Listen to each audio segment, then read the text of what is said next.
better turn that down. Here we go. This is for Ken and the guys that are watching the 1600 build. There you go. It's all done. So we'll get it fired up tomorrow or the next day. We'll get a muffler from somewhere and finish running my fuel lines, and I'll be good to go. That's the oil we're going to use to break it in.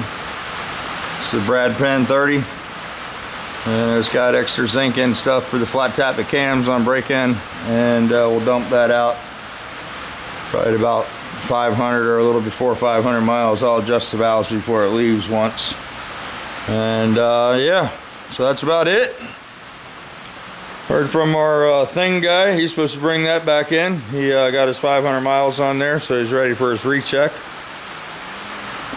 So we should see the yellow thing come back here in the next day or two. We'll do a recheck and see how that's running. He says everything's good, just got 500 miles, and I got this oil in it, so we need to get that out and put some 2050 in there. Some regular Valvoline or Brad Penn is what I like to use. They have a 2050 and it's high in the zinc. So that's what we'll be using on this one. Got a new cam in here, new lifters. And yeah, it's just looking pretty sweet. I got the generator all built in there today, and bolted the coil up. Got the fuel pump on there.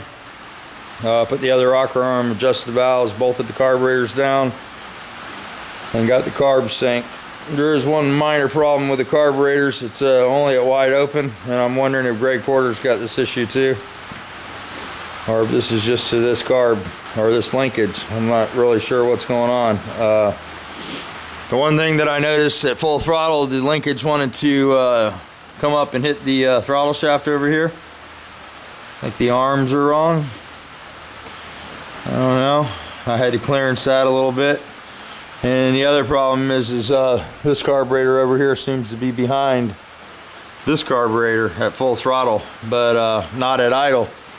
They're dead synchronized at, you know, where we're at now. So we got to start at idle, and we'll have to work on the geometries off or something on one of these rods to get full throttle.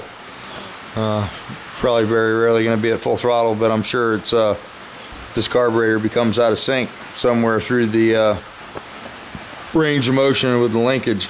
So we'll have to figure that out and see if there's some different arms or whatever. But that'll get us fired up. That'll get Ken his motor. I'm sure he wants to get this at his place so he can sit and look at it at his house.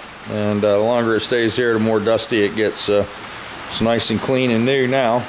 So we'll get some fuel lines run, the filter on there, and I got a gas tank. I'll hook it up. We'll hang it up above the motor there and give her a run.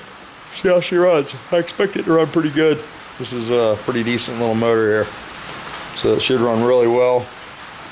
The only thing I'm worried about is no muffler. I'll try to put something on there. I'd like to be able to hear the motor and when I fire them up in case there's an issue. So free cat with every motor. Ken's gonna get him a cat, I think, you know. We'll see. But yeah, I just wanted to show you guys that, and there you go. Give you something to look at for your 1600, guys.